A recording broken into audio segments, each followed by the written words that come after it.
हाँ नमस्कार, मेरा नाम नित्यानंद पांडे और आप फिर सब न्यूज देख रहे हैं। हमारे साथ विशाल राय हैं जो अभी मनीष कश्यप से मदुरई से मिलकर आ रहे हैं। कैसे हैं आप? सबसे पहले चैनल में स्वागत है। बहुत बहुत धन्यवाद है कि मनीष भैया का आप लोग कम से कम आवाज़ उठा रहे हैं। हम लोग बहुत मेहनत के बाद, क्योंकि यहाँ से 2500 से 3000 किलोमीटर का दूरी है और बहुत मुश्किल से हम लोग तमिलनाडु पहुँचे। वहाँ पहुँचने के बाद से लैंग्वेज को लेके काफ़ी प्रॉब्लम था, क्योंकि वहाँ का लैंग्वेज अलग है, यहाँ का लैंग्वेज अलग है। वहाँ भैया किसी को बोलिएगा वो गाली समझ लेगा, सब तो हाथ भी चला देगा।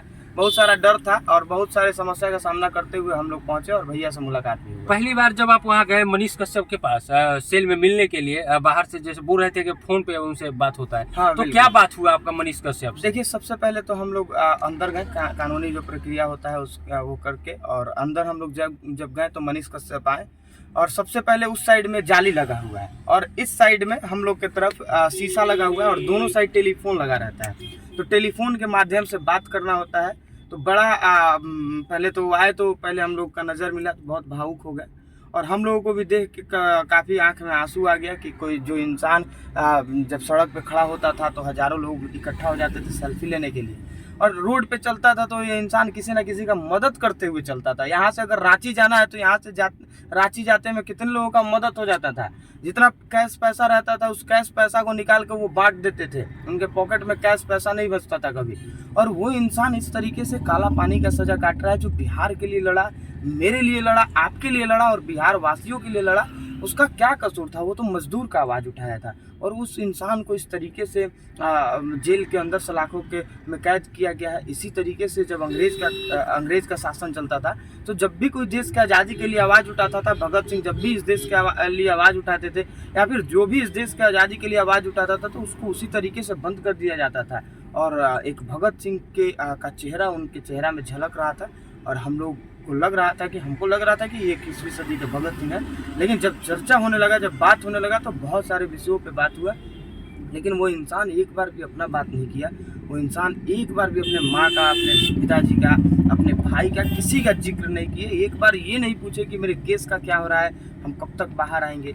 सिर्फ और सिर्फ बिहार का और एक जोश उनके अंदर था कि बिहार को बदलना है, बिहार को पिछड़ापन से आज़ाद कराना है विशाल भाई, बिहार के लिए लड़ना है। बिहार के सभी मेरे भाइयों को कहिएगा जाकर के बिहार के लिए लड़े, ना कि मनीष कश्यप के लिए लड़े, क्योंकि बिहार आज देश का सबसे पिछड़ा राज्य के श्रेणी में है। तो आखिर क्यों, क्या गलती की है बिहार के लोग कि आज देश का सबसे पिछड़ा राज्य है? और ऐसा नहीं है कि ये शुरू से पिछड़ा राज्य है। एक समय में बिहार बेहतर शासित राज्य हुआ करता था, बिहार के लोग बहुत संपन्न और बहुत समृद्ध हुआ करते थे। और आज क्या कारण हुआ कि बिहार के लोग पिछड़ापन के शिकार हो गए? बिहार के लोग बेरोजगारी के शिकार हो गए। बिहार आज बाढ़ प्रभावित क्षेत्र, एक क्षेत्र बाढ़ से प्रभावित रहता है तो एक सुखाड़ से प्रभावित रहता है। इन सब चीज़ों से बिहार को आज़ाद कराना है।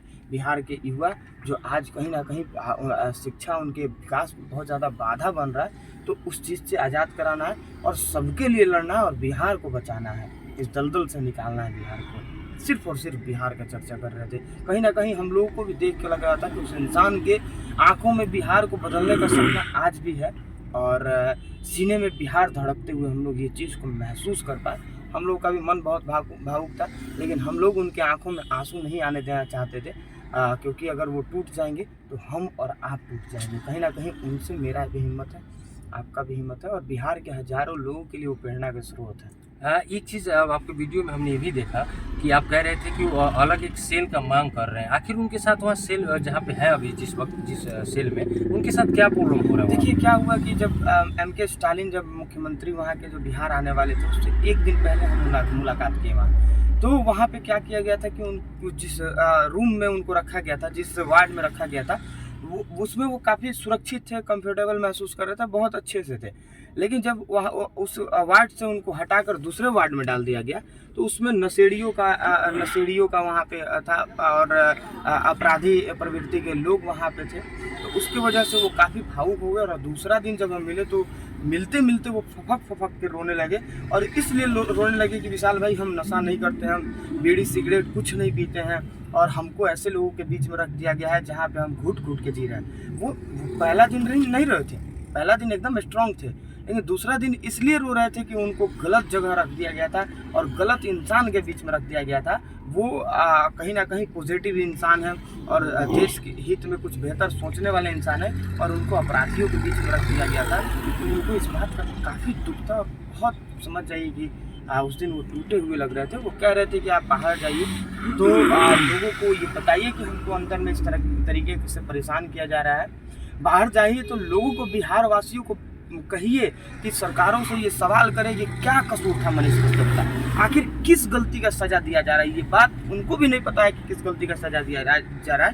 तो ये हमको और आपको सबको पूछना पड़ेगा कि किस गलती का सजा आखिर मनीष कश्यप को मिल रहा है। ये सबको सोचना है। अगर कोई मनीष कश्यप का विरोधी है किसी कारणवश, तो एक बार उनके कार्यों को आप शुरू से अंत तक देखिए और विचार करिए कि वो इंसान आखिर उसका मकसद क्या था काम करने के पीछे। वो हर दम हर पल सीने में बिहार को लेकर चलता था और हर बात में बिहार का जिक्र करता था। तो ये विचार करना होगा। आप मिलकर आए, सारी तमाम परेशानियां वहाँ की जो है आपने अभी सारी बात बताई, लेकिन अभी मनीष कश्यप के लिए आप लोग क्या कर रहे हैं और उनके परिवार की तरफ से, वकील की तरफ से क्या किया जा रहा है? देखिए, जो होना है वो कानूनी प्रक्रिया जो है वो चल रहा है, कोर्ट में मामला है।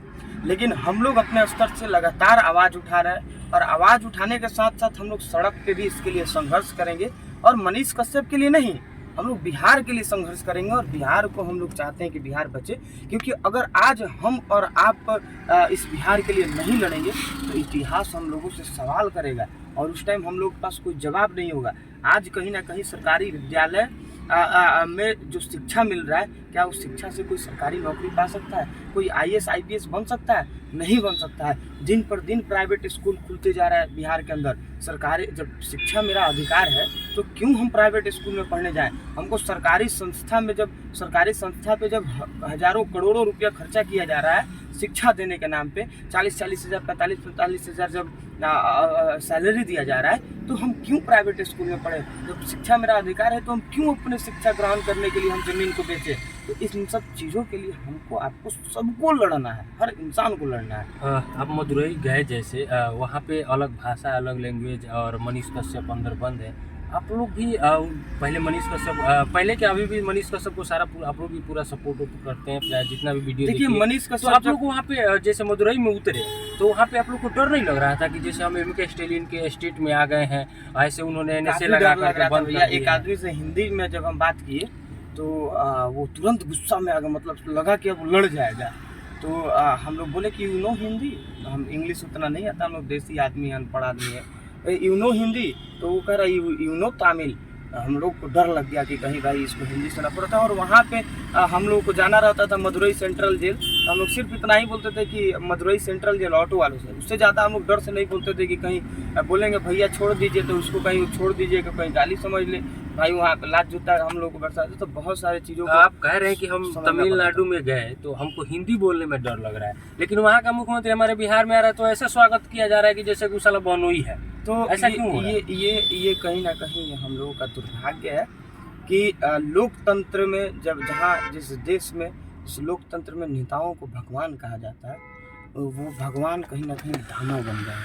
और ये आप महसूस करिएगा, और हम लोगों को कहते हैं कि आप महसूस करिएगा कि क्या जो नेता आपके विकास के लिए वोट ले रहे हैं, आपके विकास के लिए सत्ता में आ रहे हैं और आपके लिए वो सत्ता में आ रहे हैं और कुर्सी पे बैठ रहे हैं, क्या वो आपका काम कर रहे हैं? क्या आपके हित में वो काम कर रहे हैं? क्या वो एक भगवान का रोल अदा कर रहे हैं? इस बात को आप लोग विचार करिएगा और सोचिएगा। लास्ट और आखिरी सवाल, मनोज तिवारी कल उन्होंने राणा दीपू सिंह क्रिएटर बबुआ के पेज चलाते हैं, उन्होंने वीडियो डाला है कि मनोज तिवारी जाएंगे मदुरई कोर्ट मिलने। उसके बाद एक जो बिहार के उप मुख्यमंत्री रह चुके हैं सुशील कुमार मोदी, उन्होंने भी कहा है देखिए, सत्य के साथ सत्य परेशान हो सकता है, पराजित नहीं हो सकता है।